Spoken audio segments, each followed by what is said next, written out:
Hello दोस्तों, स्वागत है आप सभी का इंटरनेशनल रिलेशंस के ऊपर जो सीरीज चल रही है उसमें एक और नए इम्पोर्टेंट टॉपिक के ऊपर जो है आज हम एमसीक्यू डिस्कस करने वाले हैं। तो आज की वीडियो में जो है important regional organisation European Union को कवर करने वाले हैं। इसमें इस वीडियो में जो हम कवर करने वाले हैं उसकी हिस्टोरिकल बैकग्राउंड, उसके कितने मेंबर्स हैं और कब कब रिसेंटली कौन से मेंबर्स ने ज्वाइन किया उस यूरोपियन यूनियन के ऊपर जो इम्पोर्टेंट ट्रीटीज़ हैं, चाहे वो उसके एस्टेब्लिशमेंट ईयर को लेकर होगा या फिर उसका जो कॉन्स्टिट्यूशनल एस्टेब्लिशमेंट को लेकर जो भी ट्रीटीज़ हुई हैं उनको देखेंगे। साथ ही साथ यूरोपियन यूनियंस के क्या ऑब्जेक्टिव्स हैं और साथ ही साथ जो है उसके रिलेटेड जितना भी करंट अफेयर्स है उसको भी कवर करने का प्रयास करेंगे एमसीक्यूज़ की फॉर्म में। तो चलिए वीडियो को स्टार्ट करते हैं आज के फर्स्ट एमसीक्यू के साथ।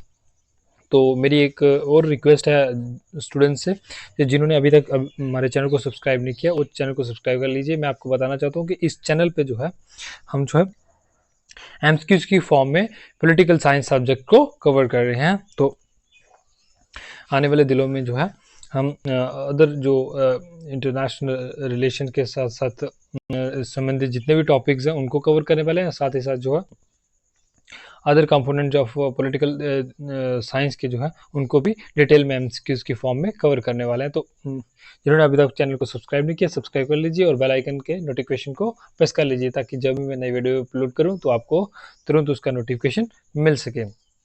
तो चलिए वीडियो को स्टार्ट करते हैं फर्स्ट एमसीक्यू के साथ।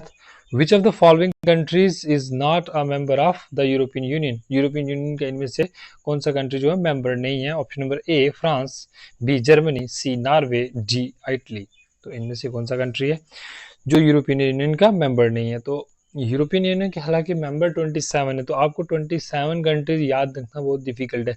लेकिन एग्जामिनर जब भी क्वेश्चन फ्रेम करेगा तो वो स्टूडेंट्स के इंटेलेक्चुअल लेवल्स को, उसकी कॉमन सेंस को चेक करता है हमेशा। ज़्यादातर उसका मोटिव यही होता है।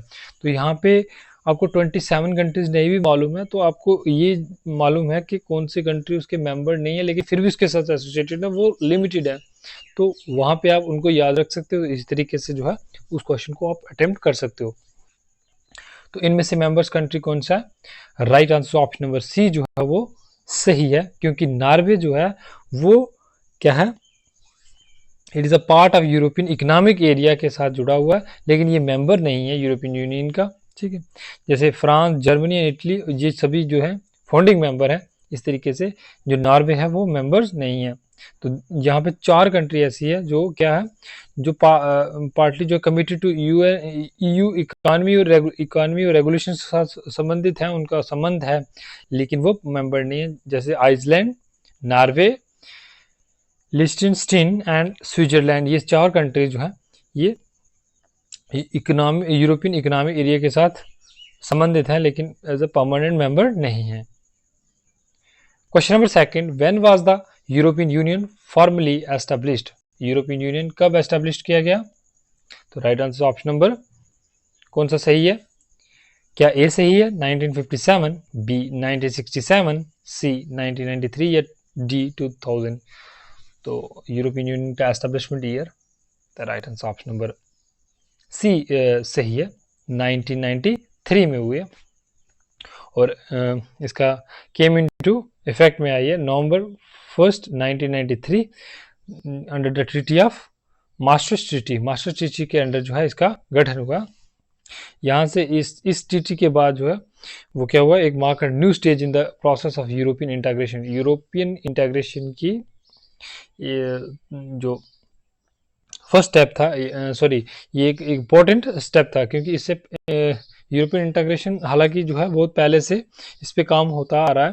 तो आप देखोगे डिफरेंट ट्रीटीज़ के अंडर कौन कौन सी कम्युनिटीज़ की या फिर ऑर्गेनाइजेशन को एस्टेब्लिश किया, बाद में वो मर्ज करके जो है यूरोपियन यूनियन का फॉर्म लिया उन्होंने। तो यहाँ पे इकोनॉमिक इंटीग्रेशन जो है मोटिव था, cooperation between the member states government. जो मेंबर स्टेट गवर्नमेंट्स हैं उनमें क्या करना, कॉपरेशन को एस्टेब्लिश करना ताकि जो एक दूसरे के मिलजुल कर जो है इकोनॉमिक डेवलपमेंट में जो है इंपॉर्टेंट रोल प्ले कर सकें। Question number third, which treaty is considered as the constitutional base of European Union? इनमें से किस ट्रीटी को जो है कॉन्स्टिट्यूशनल बेस माना जाता है यूरोपियन, यहाँ से कॉन्स्टिट्यूशनल की यूरोपियन यूनियन कॉन्स्टिट्यूशन की एस्टेब्लिशमेंट होती है? A treaty of Rome, B treaty of Lisbon, C treaty of Paris या डी ट्रीटी ऑफ नाइस। जो ये ऑप्शंस में ट्रीटीज हैं इन सभी का महत्व है, तो हम आने वाले स्लाइड्स में जो है इनको सभी को मैक्सिमम कवर करने वाले हैं, ताकि आपके कोई भी क्वेश्चन यूरोपियन यूनियन को लेकर ना छूट सके।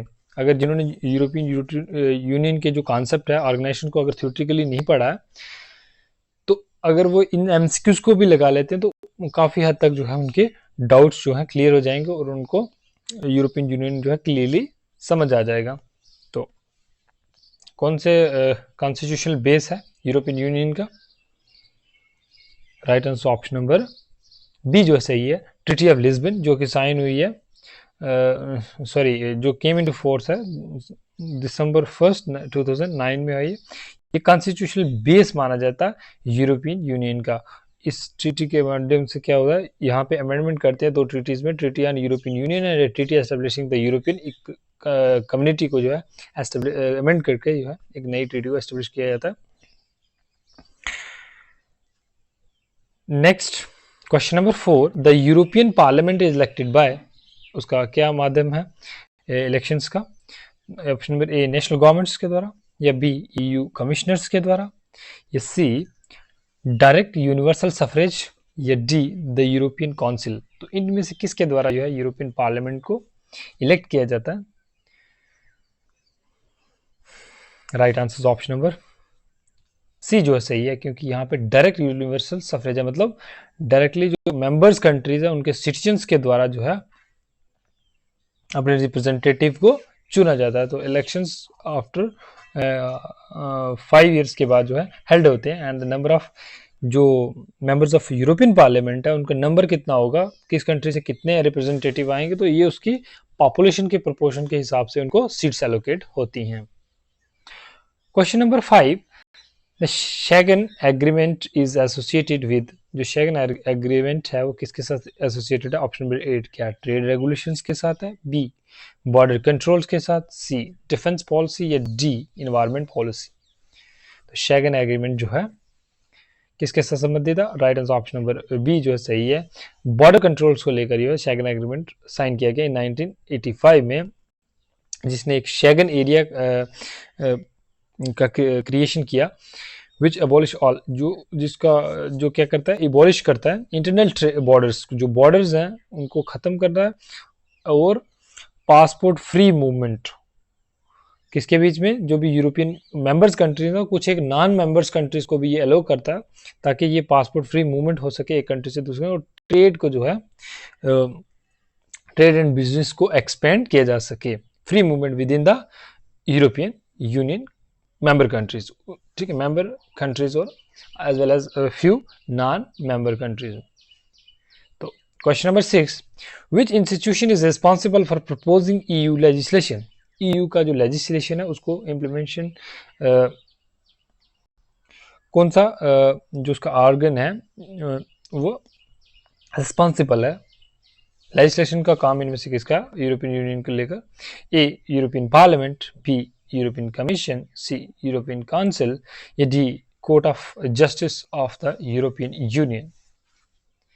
तो right answer option number B सही है, यूरोपियन कमीशन का काम है, इज रिस्पॉन्सिबल प्रपोजिंग, जो क्या करता है, प्रपोज करता है ईयू लेजिस्लेशन को। It act as executive body, ये एग्जीक्यूटिव बॉडी है जो क्या करते हैं, डिसीजंस को, जितने भी यूरोपियन पार्लियामेंट के द्वारा डिसीजन लिए जाते हैं उनको इम्प्लीमेंटेशन करना, और जितने भी ईयू के यूरोपियन यूनियन के साथ संबंधित ट्रीटीज हैं उनको इम्प्लीमेंट करना, और डे टू डे बिजनेस को जो है क्या करना, मैनेज करना।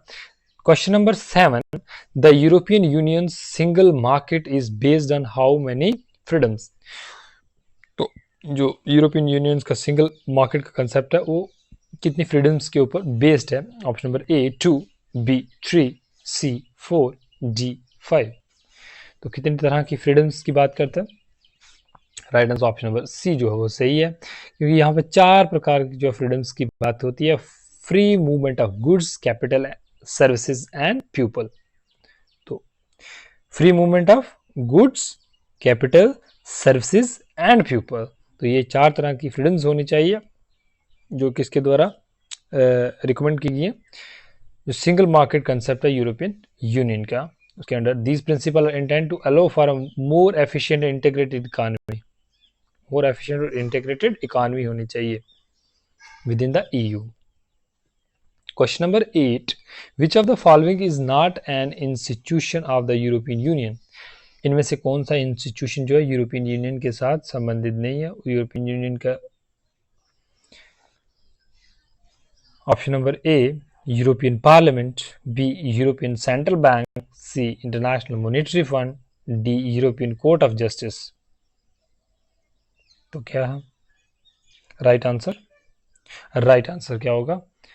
ऑप्शन नंबर सी जो सही है। इंटरनेशनल मॉनेटरी फंड जो है आपको पता ही है ये क्या है, ये यूनाइटेड नेशंस का एजेंसी है, तो ये यूरोपियन यूनियन के साथ नहीं संबंध रखता। तो इंटरनेशनल मॉनेटरी फंड जो है एक इंस्टीट्यूशन नहीं है of the European Union, it is an international organisation, एक international organisation that aim to promote global economic growth and financial stability. Global level पे कैसे इकोनॉमिक ग्रोथ, आर्थिक जो वृद्धि है उसको लाना है, और साथ ही साथ जो है फाइनेंशियल स्टेबिलिटी, आर्थिक स्थिरता को कैसे एस्टेब्लिश करना है, ये उसका मोटिव है। तो ये जो यूरोपियन पार्लियामेंट है, यूरोपियन सेंट्रल बैंक है, यूरोपियन कोर्ट ऑफ जस्टिस है, ये सारे जो हैं एक ही इंस्टीट्यूशन है किसके? यूरोपियन यूनियन के। Question number 9, the European Coal and Steel Community a precursor to the EU से पहले जो the European Coal and Steel Community organisation थी was establish by which treaty, ये किस ट्रीटी के अंडर एस्टेब्लिश की गई थी? तो ये एक स्टेप था towards economic integration of European member countries. तो यूरोपियन इंटीग्रेशन का तरफ ये एक स्टेप था। कौन? The European establishment of European Coal and Steel Community, तो ये एक प्रीकर्सर था।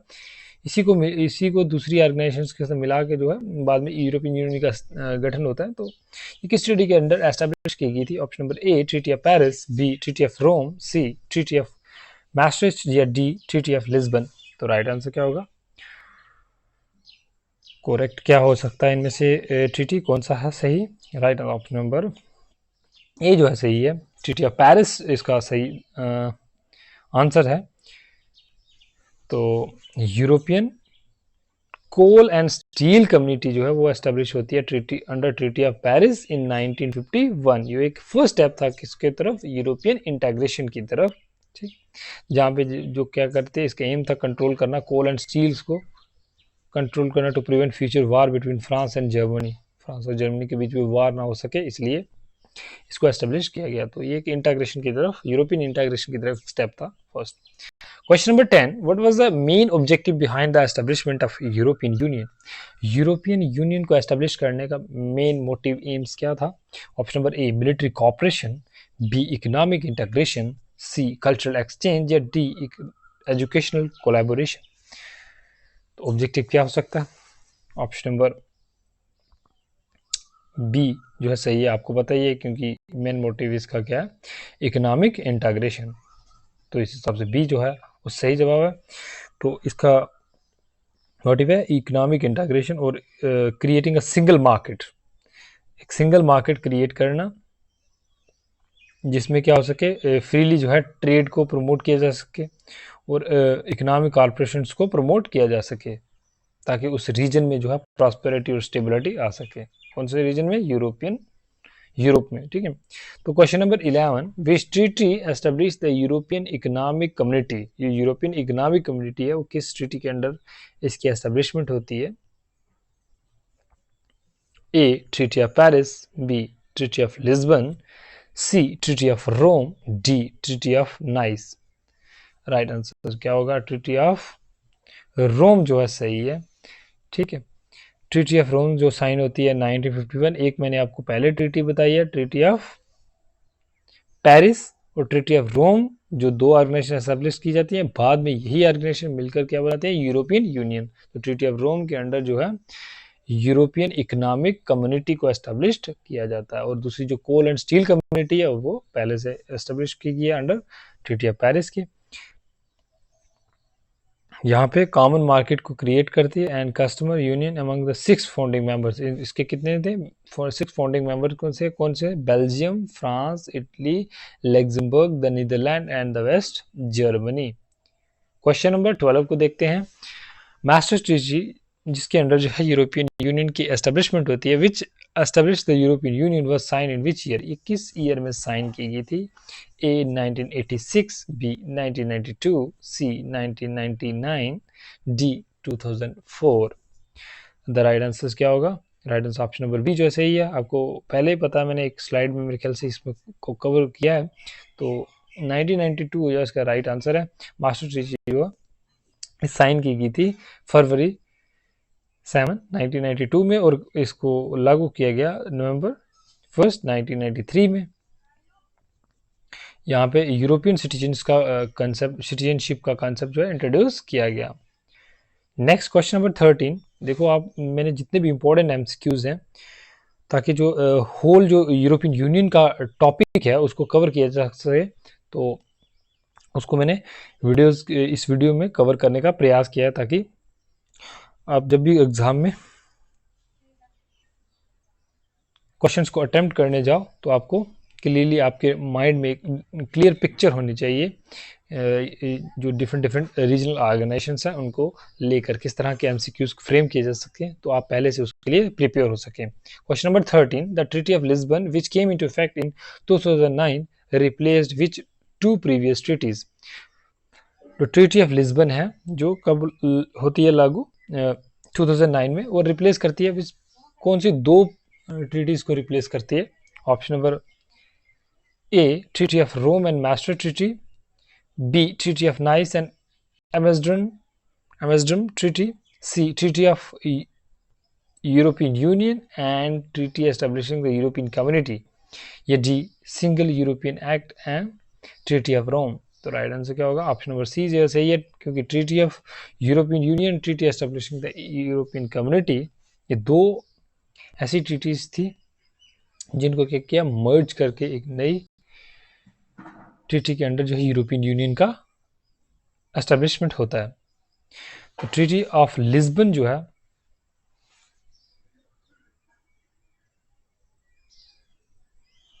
यूरोपियन यूनियन का नहीं, जहाँ पे क्या होता, यूरोपियन यूनियन की जो ट्रीटीज थी वो ऑर्गेनाइजेशन थी वो अलग थी, ये दो ट्रीटीज को मर्ज किया गया।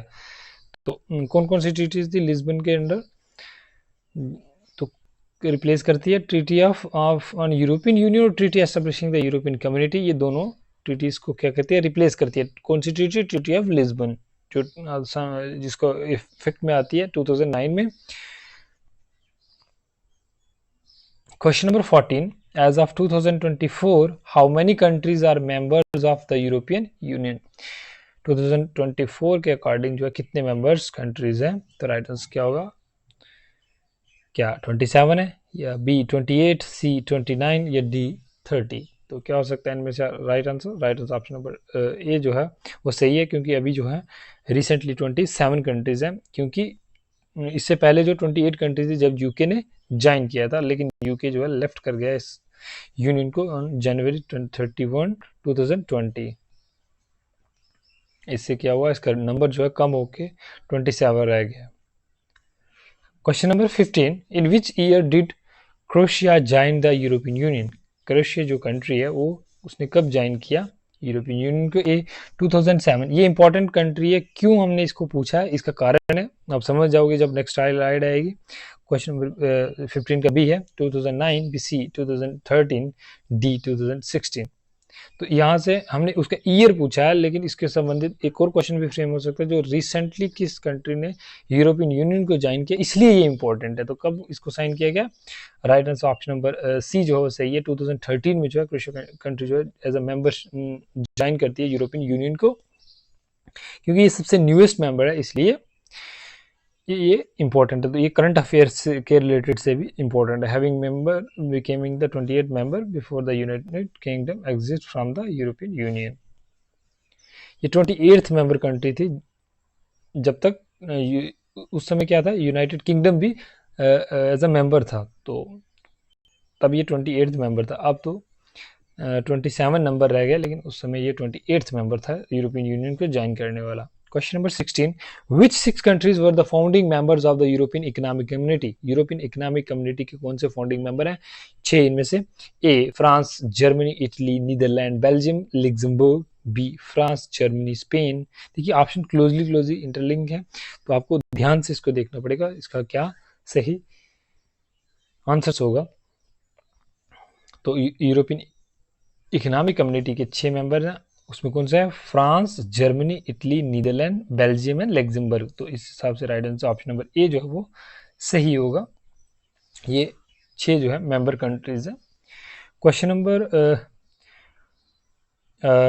16 तो यहाँ पे जो ये यूरोपियन मेंबर्स के जो मेंबर थे, यूरोपियन इकोनॉमिक कम्युनिटी के फाउंडिंग मेंबर, ये किस ट्रीटी के अंडर इसको स्टेब्लिश किया गया यूरोपियन इकोनॉमिक कम्युनिटी को?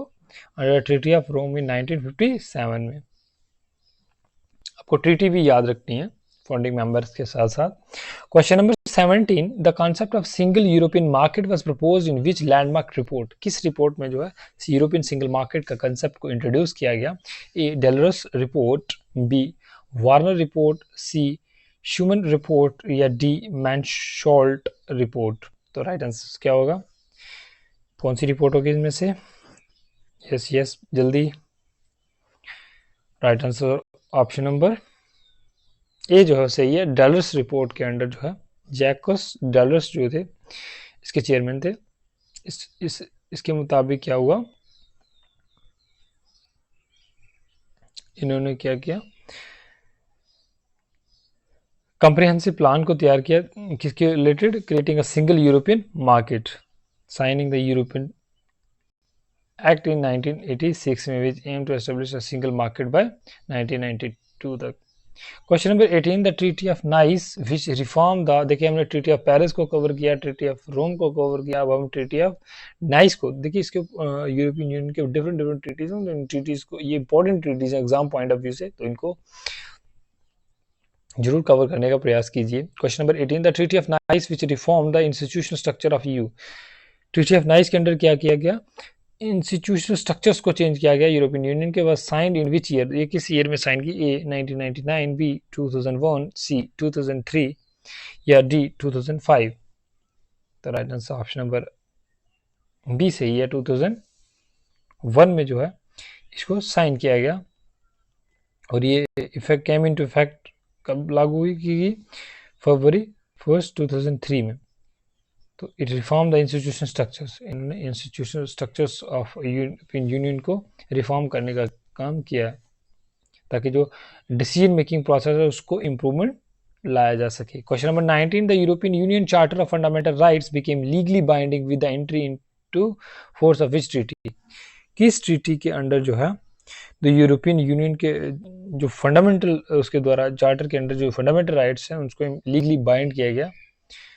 ए treaty of Amsterdam, B treaty of nice,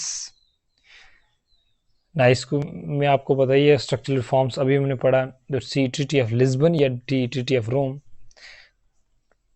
European economic community आपको याद आया होगा, तो इसका राइट आंसर क्या होगा? Right answer option number C जो है सही है। अंडर ट्रीटी ऑफ लिस्बन के अंडर जो है चार्टर ऑफ फंडामेंटल राइट्स को लीगली बाइंड किया गया। द चार्टर इंशाइन यहाँ पे नंबर ऑफ राइट्स जैसे civil, political, economic and social rights जो है जो भी यूरोपियन कंट्रीज के मेंबर्स हैं, सिटीजन हैं, उनको प्रोवाइड किए गए। Question number 20, which European union initiative aim to make Europe the first climate neutral continent by 2050? तो ये एक इम्पॉर्टेंट क्वेश्चन है करंट अफेयर के पॉइंट ऑफ व्यू से भी। तो यूरोपियन यूनियन का कौन से इनिशिएटिव के अंडर जो है यूरोप को जो है क्लाइमेट न्यूट्रल कंटिनेंट बनाना है? कब तक? डेट भी याद रखनी है, 2050 तक। तो A horizon 2020, B European green deal, C next generation EU, या डी डिजिटल यूरोप प्रोग्राम? तो इसका राइट आंसर क्या होगा? Right answer option number B जो है सही है। Under European green deal initiative के अंडर जो है यूरोप को जो है क्लाइमेट न्यूट्रल बनाना है, कब तक? 2050 तक। तो यहाँ से इसका कैसे करना है? सबसे पहले जो ग्रीन हाउस गैसेज हैं उनके जो एमिशंस का कट करना है, और साथ ही साथ जो ग्रीन टेक्नोलॉजी है उनमें ज़्यादा से ज़्यादा इन्वेस्टमेंट करके इन्वायरमेंट फ्रेंडली टेक्नोलॉजी को अडॉप्ट करना है। Question number 21, in 2023 which country became the newest candidate for European union membership? ये भी करंट अफेयर का क्वेश्चन है। तो 2023 में जो है सबसे newest candidate for European union membership के लिए किसने अप्लाई किया, कौन बना है? ए यूक्रेन, बी अल्बानिया, सी नॉर्थ मैसेडोनिया, डी जॉर्जिया। एक क्रोएशिया एक जॉर्जिया, दो इंपॉर्टेंट है। तो जॉर्जिया किस लिए इंपॉर्टेंट है? Is the newest candidate for European membership के लिए। तो राइट आंसर क्या है? ऑप्शन नंबर डी जो है वो सही है। इन्होंने 2023 में जो है कैंडिडेट बना, इसको ग्रांट किया गया status for European union membership. तो ये एक फर्स्ट स्टेप, एक बिगिनिंग प्रोसेस होता है to join as a full membership, उसकी तरफ ये पहला कदम है। Extensive reforms and alignment with European standards. तो ये आज का लास्ट क्वेश्चन है। आई होप वीडियो आपको अच्छी लगी होगी। कैसी लगी वीडियो कमेंट सेक्शन में जरूर बताएं, और अपने वैल्यूएबल फीडबैक जरूर कमेंट सेक्शन में छोड़ के जाएं। तो नेक्स्ट हम जो है किसी और टॉपिक के ऊपर जो है वीडियो जल्द ही अपलोड करने वाले हैं, तो बने रहिए चैनल के साथ। Thanks for watching.